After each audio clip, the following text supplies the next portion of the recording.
Aujourd'hui, dans cette vidéo, c'est le combat entre les AirPods Pro 2 et les AirPods Max, que ce soit les 1 ou les 2. Même si on perd un peu plus de fonctionnalités sur les AirPods Max 2, enfin en USB-C, on va quand même les comparer entre les deux.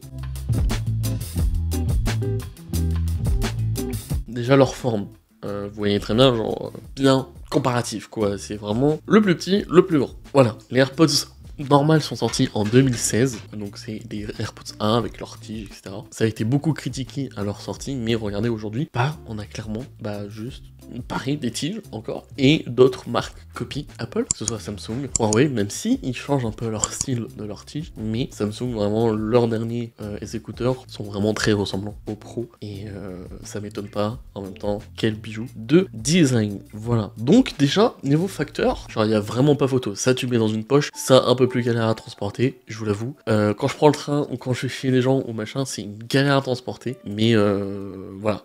T'es content de l'avoir quand tu fais quelque chose avec, mais une galère à transporter, c'est pour ça que je le prends pas tout le temps. Ça se glisse vraiment facilement dans une poche, et c'est tout simple d'utilisation. Tu ouvres, tu mets. Là, un peu plus chiant, t'as la caisse qui est un peu emmerdant, et faut la poser quoi. Niveau des technologies embarquées dans ces deux produits, toujours c'est du Apple, donc on peut se fier à 100% à leur autonomie, à leur batterie, à leur capacité à tenir dans le temps, et je suis très content d'avoir les deux, de pouvoir les tester, et surtout que là-dedans, dans ces AirPods Pro 2, on a à peu près 6 heures d'autonomie dans les écouteurs, et à peu près une trentaine d'autonomie avec le boîtier. C'est raisonnable, je fais jamais presque 6 heures d'écoute ou de machin, mais des fois quand je le fais, c'est bien d'avoir la caisse et les flancs. Et pour mon usage, je recharge peut-être une fois dans les semaines, grand maximum, ou grand minimum, je sais plus.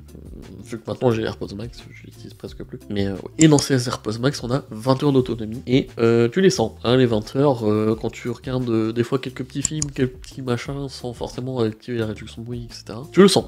Vraiment, je les recharge toutes les semaines, à la rigueur. Donc ouais, c'est vraiment mieux, mais c'est grand.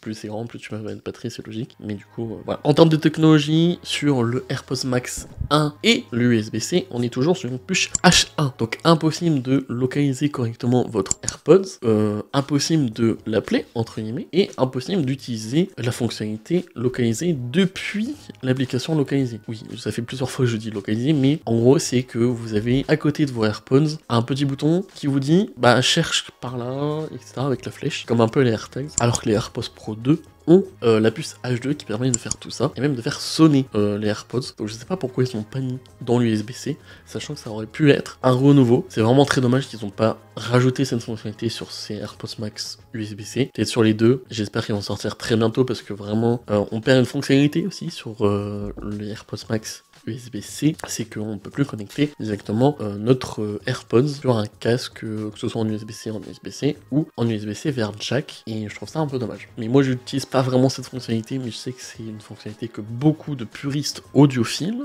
aimaient bien, donc ouais, c'est vraiment très dommage. Voilà, c'est un peu les caractéristiques qui différencient ces deux produits, mais sinon ils ont réduction de bruit actif, transparence actif, on a aussi toujours l'excellence de l'audio spatialisé. Ces AirPods Pro sont juste incroyables si tu veux juste regarder un petit film tranquillement, mais les AirPods Max, c'est juste un bijou de technologie en termes de spatialisation. Franchement, ça, quand tu veux regarder un film, c'est incroyable, mais un peu chiant à transporter quand tu veux juste te balader. Mais franchement, très très bon. Bien sûr, on a Siri intégré, on peut basculer automatiquement, et ça c'est trop bien avec les produits Apple, de produit à produit. Donc tu veux regarder un truc sur ton téléphone, et d'un coup tu veux regarder un truc sur ton PC, tu peux, c'est juste incroyable, c'est juste trop bien, et voilà, je sais pas quoi réellement dire sur ça. On a aussi dans chacun des produits la possibilité d'activer, si on veut ou non, couper la musique quand on enlève un écouteur. Donc là-dedans on a des capteurs, et là-dedans ça doit être un genre de gyroscope qui permet de se dire ok, je suis autant éloigné de mon premier écouteur, et là j'ai éteint. Mais moi je désactive ça parce que j'aime bien continuer à avoir la musique quand j'entends les gens. Donc voilà.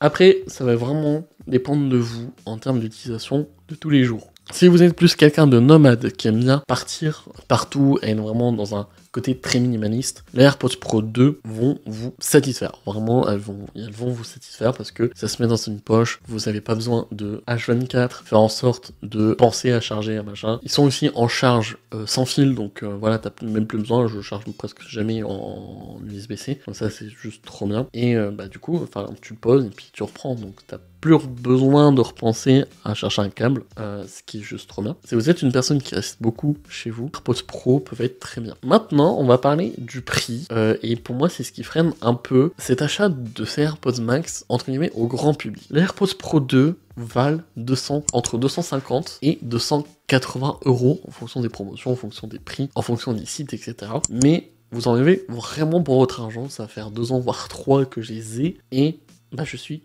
satisfait et je pense pas racheter des écouteurs, sauf si sur l'iPad, je me rachèterai les AirPods Pro 3, bien sûr. Mais voilà, pour moi, c'est le meilleur rapport qualité-prix pour toute utilisation confondue. Maintenant, parlons du prix de ces AirPods Max, 580 €. Ça fait cher pour un casque, mais c'est du haut de gamme. C'est du Apple, c'est du haut de gamme, on sait très bien qu'ils rajoutent presque 100 voire 150 € de plus sur chaque produit. Mais quand tu l'achètes, c'est vraiment, que ce soit pour les puristes ou les gens qui aiment beaucoup la marque à la pomme, je ne vois pas réellement l'utilité de personnes qui ne sont pas casques, qui ne sont pas d'Apple et qui ne sont pas vraiment très puristes sur toute leur série et films.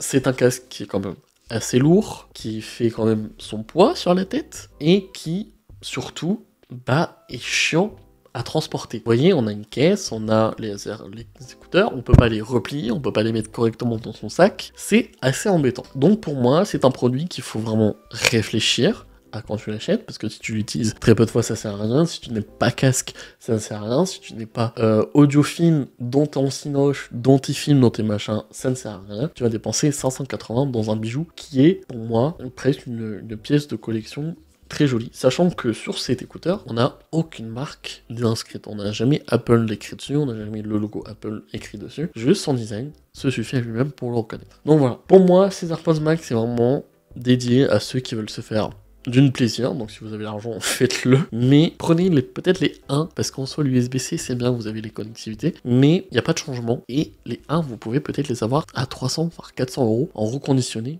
ou des gens qui le revendent. Donc ça c'est super bien, vraiment, ces AirPods Max. J'ai eu du mal à les rentrer dans mon utilisation quotidienne, mais c'est un super produit, surtout quand tu veux regarder des films, etc. Mais faites attention, si vous en avez vraiment pas besoin, ne les achetez pas.